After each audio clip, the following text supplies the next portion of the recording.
We want to start with that tumultuous, violent, and tragic news coming out of Charlottesville, Virginia this weekend. The man accused of ramming his car into a crowd of protesters who were there to counteract the white supremacists is preparing for his first court appearance for murder. James Fields Jr. is expected to be in court and formally charged tomorrow. He is charged with second-degree murder, malicious wounding, and hit and run. Police say Fields' actions killed a 32-year-old woman named Heather Heyer. He injured several more as he rammed his vehicle through the crowd. There was more violence in Charlottesville today when the organizer of the Unite the Right rally tried to speak to the press. This as the community comes together to remember the victims. Here's NBC's Jay Gray with our report from Charlottesville. A solemn, peaceful vigil in Charlottesville, just hours after tensions boiled over when counter-protesters shouted down, then eventually forced out a Unite the Right organizer trying to talk to the media.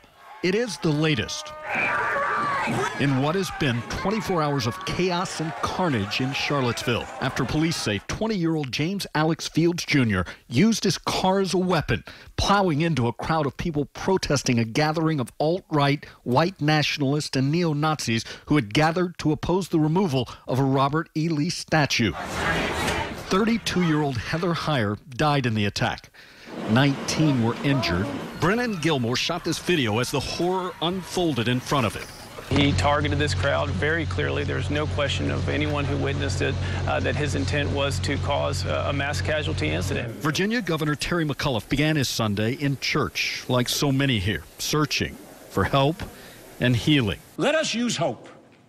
Let us use today to reach out to our fellow citizens. Put your hand out to help them. Let us show these people that we are bigger than them. We are stronger than them. A difficult task in a city still on edge tonight. Jay Gray, NBC News, Charlottesville, Virginia. Now back home, a massive show of support for the victims of the attacks in Virginia. Hundreds gathered today in cities across West Michigan to denounce racism. 24-hour News 8's Evan Dean was out there with the protesters today. He's live for us now in studio. Evan, good evening to you. Leon, good evening. A strong stand in West Michigan today against the white supremacists that converged in big numbers in Charlottesville this weekend.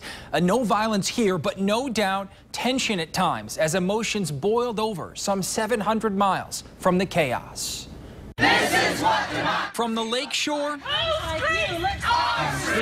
to leaders in Kalamazoo. This is not okay. This is not okay. North to Grand Rapids. This is what democracy looks like. The signs and sounds love, not hate, makes America great. Of a shared message. When people discriminate against each other because of genetics, because of their race, that's just wrong. But before the walk even stepped off in GR, what's your purpose? Go! Some marchers faced off with these two men wearing camouflage and carrying guns. A group called the 3 Percenters. Their mission, they said, to protect the Constitution. Not here to cause problems, they told me, but to support the rally. We care about everybody. And yeah, because I'm a Caucasian male. I'm bald, you know, I'm carrying a gun. Immediately, people assume that I'm a neo-Nazi, and that is so far from the truth. Soon after, things cooled off, and police stood watch as the crowd of hundreds filled Fulton Street. No Nazis, no KKK, no fascist USA! Eventually making their way across the river to light candles.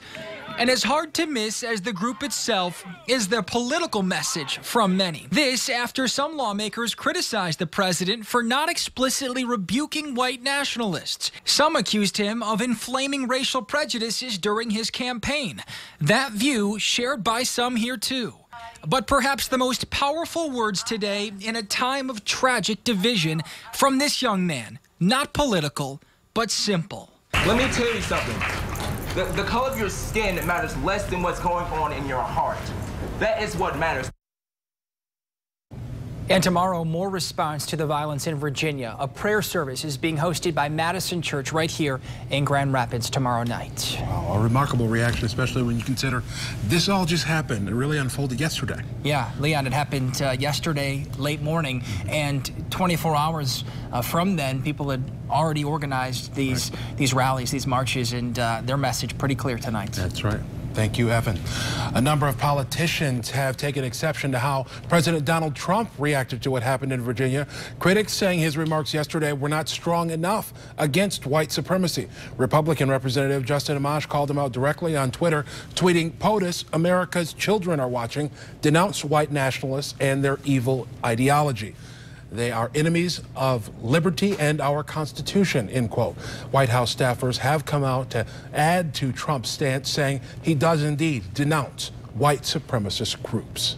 We will continue to follow the latest developments out of Charlottesville and the reaction to it as it comes in. Be sure to stay tuned to your 24-hour News 8 broadcast in the days ahead. And of course, we'll have the latest on Daybreak first thing in the morning.